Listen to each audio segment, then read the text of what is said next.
ሰላም ጤና ይስጥልኝ ውድና የተከበራችሁ የቻናሌ ተከታታዮች፣ ዛሬም እንደተለመደው ጠቃሚ በሆነ የህግ ምክር መጥቻለሁ። የዛሬ ርዕሰ ጉዳያችን ምን ይመስላል? እንግዲህ የስጦታ ውልን የምናይ ይሆናል። እንግዲህ በዛሬው ቪዲዮ አንድ ስጦታ ህጋዊ ነው የሚባለው ምን ነገሮችን ሲያሟላ ነው የሚለውን በይህች አጭር ቪዲዮ የምናይ ይሆናል ማለት ነው። በ1952 ዓ.ም የወጣው የፍትሐብሔር ህጋችን አንቀጽ 27 ላይ ስጦታ ማለት ሰጪው ተቀባይ ተብሎ ለሚጠራው ሌላ ሰው ችሮታ በማድረግ ሐሳብ ከንብረቶቹ አንዱን የሚለቅበት ወይም ግዴታ የሚገባበት ውል ነው በማለት ይደነግጋል። እንግዲህ ስጦታ ውል ነው ማለት ነው። ስጦታ ውል ከሆነ እንግዲህ አንድ ውል ህጋዊ ለመሆን የሚያሟላቸውን ቅድመ ሁኔታዎች መሟላት አለበት ማለት ነው። እንግዲህ ስጦታ ውል ከሆነ በፍትሐብሔር ህጋችን አንቀጽ 1678 ላይ ተደንግጎ እንደሚገኘው ቅድመ ሁኔታዎችን መሟላት አለበት ማለት ነው። አንድ የስጦታ ውል ህጋዊ ለመሆን መሟላት ያለበት ምንድን ነው? የስጦታ ውሉ ለህግና ለሞራል የማይቃረን መሆን አለበት ማለት ነው። ስለዚህ የስጦታ ውሉ ህጋዊ መሆን አለበት፣ እንዲሁም ደግሞ ከሞራል ጋር የማይቃረን መሆን አለበት ማለት ነው። አንደኛው ይሄ ነው።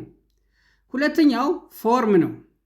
ስለዚህ የስጦታ ውሉ በጽሁፍ መደረግ አለበት ማለት ነው። እንግዲህ አንድ ስጦታ ወይም አንድ ውል ከ500 ብር በላይ ከሆነ በጽሁፍ መሆን አለበት በማለት የፍትሐብሔር ህጋችን ስለሚደነግግ ከ500 ብር በላይ የሆነ ስጦታ ሁሉ ምን መሆን አለበት ማለት ነው? በጽሁፍ መሆን አለበት ማለት ነው። በጽሁፍ መሆን አለበት። እንዲሁም የማይንቀሳቀስ ንብረት ከሆነ በጽሁፍ ተደርጎ በሰነዶች መመዝገብ አለበት ማለት ነው። እንዲሁም መኪናንና ሌሎችም ልዩ ተንቀሳቃሽ የሚባሉ ንብረቶች ሁሉ በጽሁፍ መሆን አለባቸው ማለት ነው። ስለዚህ ሁለተኛው ፎርም ነው ወይም ደግሞ በጽሁፍ መሆን አለበት። እንዲሁም ንብረቶችን ለመመዝገብ ስልጣን በተሰጠው አካል መመዝገብ አለባቸው ማለት ነው። ስለዚህ የማይንቀሳቀስ ንብረት ቤት ከሆነ በፍትህ መመዝገብ አለበት። በፍትህ በሰነዶች የስራ ሂደት ቀርቦ መመዝገብ አለበት ማለት ነው። ሁለተኛው ይሄ ነው። ሶስተኛው ችሎታ መኖር አለበት። እንግዲህ ስጦታ አድራጊው ችሎታ ሊኖረው ይገባል ማለት ነው። ችሎታ ማለት ምንድን ነው? እንግዲህ በጣም ያረጀ ወይም የጃጃ መሆን የለበትም። እንዲሁም ደግሞ እድሜው ከ18 ዓመት በታች መሆን የለበትም ማለት ነው። እንዲሁም ጤነኛ መሆን አለበት ማለት ነው። ስለዚህ አእምሮው የተስተካከለ መሆን አለበት ማለት ነው። ስለዚህ ችሎታ ያለው ማለት እነዚህን ሲያሟላ ነው ማለት ነው። አራተኛው ነፃ ፍቃድ ነው። አራተኛው ነፃ ፍቃድ መኖር አለበት ማለት ነው። ስጦታ አድራጊው በቀጥታም ሆነ በተዘዋዋሪ ተጽዕኖ የሌለበትና በሙሉ እና በነፃ ፍቃዱ ስጦታውን ማድረግ አለበት ማለት ነው። በነፃ ፍቃዱ ማንም ሳያስፈራራው ሳያስገድደው መስጠት አለበት ማለት ነው። አራተኛው ይሄ ነው። አምስተኛው ስጦታ አድራጊው በሚሰጠው ንብረት ላይ መብት ያለው መሆን አለበት ማለት ነው። እንግዲህ አንድ ሰው ስጦታ ሲሰጥ ያለውን ነው የሚሰጥ አይደለ? የሌለውን ሰው ስለማይሰጥ በንብረቱ ላይ መብት ያለው መሆን አለበት።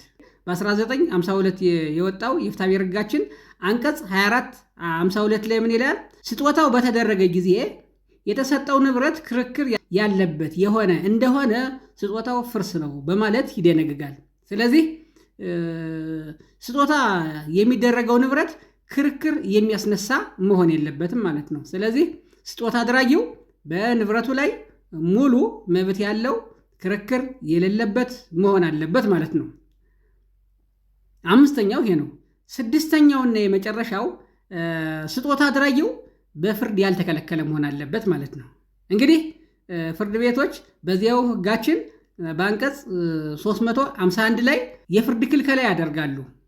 አንድ ሰው የአእምሮ መታወክ ሲገጥመው ወይም መናገር አልችል ሲል የፍርድ ክልከላ ይደረጋል። እንግዲህ የፍርድ ክልከላ የሚደረገው ስጦታ እንዳይሰጥ ሳይሆን ስጦታ አድራጊው ባለማወቅ ንብረቱ እንዳይባክንበት ታስቦ ነው። ሁለተኛ ደግሞ የስጦታ አድራጊው ወራሾች እንዳይጎዱ፣ ንብረቱ ያላግባብ እንዳይባክኑ እነዚህ ንብረቶች ለመጠበቅ ነው ማለት ነው።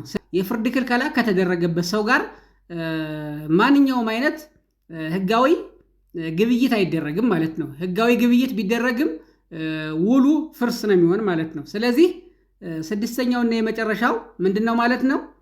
ስጦታ አድራጊው በፍርድ ያልተከለከለ መሆን አለበት ማለት ነው። ስለዚህ እነዚህን አሁን የዘረዘርናቸውን 6 ክራይቴሪያዎች ያሟላ እንደሆነ የስጦታ ውል ህጋዊ ነው፣ ተቀባይነት አለው ማለት ነው።